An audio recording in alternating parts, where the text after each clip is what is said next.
was a broken system. You see, you can have a very good system, a phone, iPhones, a music player, but if it's broken, it won't work, and so that is what we were left with. Uhuru Kenyatta had a broken system that could not do anything.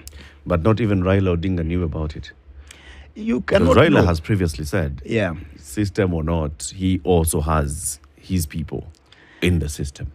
There's nothing that happens in government, Raila has said before, that he doesn't know. He the William Ruto side. So Eric, did Raila know that the system that they were looking at with Uhuru was a shallow end, was a baby pool? I have quoted Sun Tzu, The Art of War, the Chinese general. The Art of War in my book extensively. As the lawyers will say, extenso. And one of the things that Sun Tzu says is that war is all about deception. Political contests are actually like a war. They're a war situation. And war is about deception. So when you're near, you want to appear far. When you're far, you want to appear near. When you're strong, you want to appear weak. If you really want to win, you don't. When you're strong, you don't go and say, I am strong. You pretend to be weak. And William Ruto, I don't know, I think he has read that book, maybe and understood it, because he acted weak when he knew he was strong. And he acted like he was, he's a master of deception. And he's a master of reverse psychology. I've described it in the book. And these are men I know very well, fairly well. Let me not say very, but fairly well.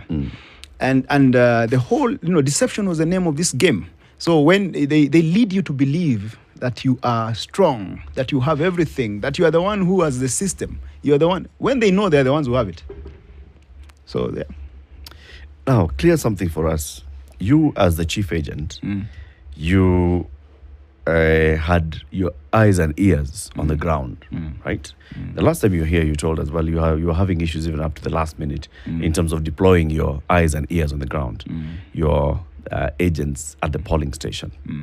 Just remind us, what were the challenges with deployment of agents at the polling station? The deployment of agents is a product of a process. So that process is managed by an institution called the command center. Okay? So you're talking about a minimum of 46,000 agents if you want to have one in every polling station.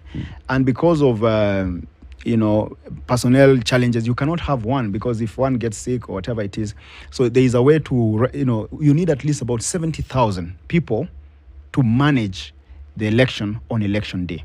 So election day monitoring is a very serious affair that requires serious organization. And as the chief agent, I am only one person. So I needed to be equipped with that structure. When we were appointed, we began our work of setting up that structure.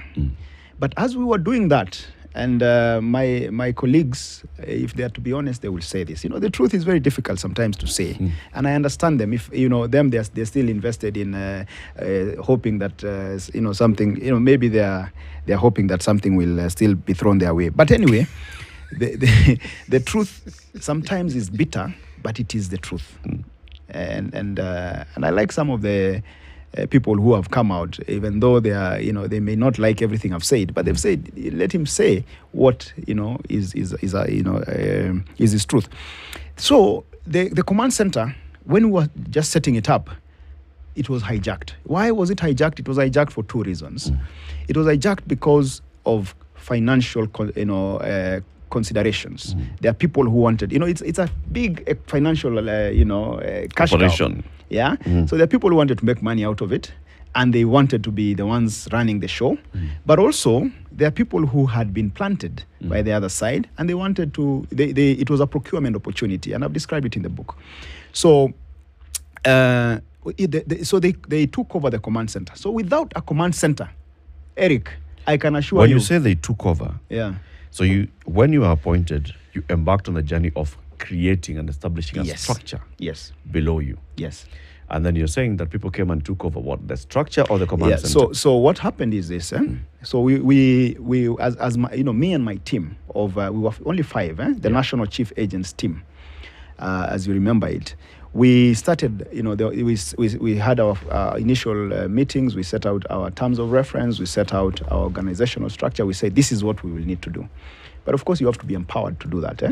So while we were doing that, we were told, no, you guys, we even identified allocation, we identified everything. We identified the personnel, the key personnel that will have done it. You know, some of them are people who I know without any doubt will have delivered this thing.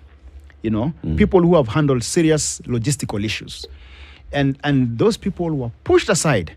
You know, the minute we mentioned them, they're told, no, forget about this one. We have better people. So, ultimately we're told, you guys, we have already set up everything for you. So don't worry. You just work. You just, okay, have your meetings, whatever, but we will take you to the place that is up and running. There are people who know about this thing, power, you know, maneno power. I was even told, forget about ODM. Some of these people who are now pretending to be ODM guys, they were telling me some very unsavory things about our party, our beloved party ODM, and saying how ODM will not deliver a presidency or what. And ODM has, ODM has serious structures. If we had even left it to ODM, it would have delivered this thing by 10 a.m. But we went to Jubilee, which was a rotten, broken system. A rotten edifice. So where was the command center? The command center is, I've described it in the book. Where Eric Soma Kitabu. But Soma Kitabu ndugu. Lakini, it just, the command center, I have called it the Tower of Babel. It delivered nothing. Absolutely nothing. A whole structure, like the whole of this standard group, with computers, all the latest equipment, and, I call it a glittering edifice, but which was, intended by the people who are running it to only be an edifice, a facade, So there was nothing in it. Wanasema kwa Kiswahili, there's something about something like in ndani, when it is shining outside, but I've forgotten the saying. But anyway, in the end, it delivered nothing. And it was not intended to deliver anything. And Baba was led to believe that this thing was working. I will give you an example.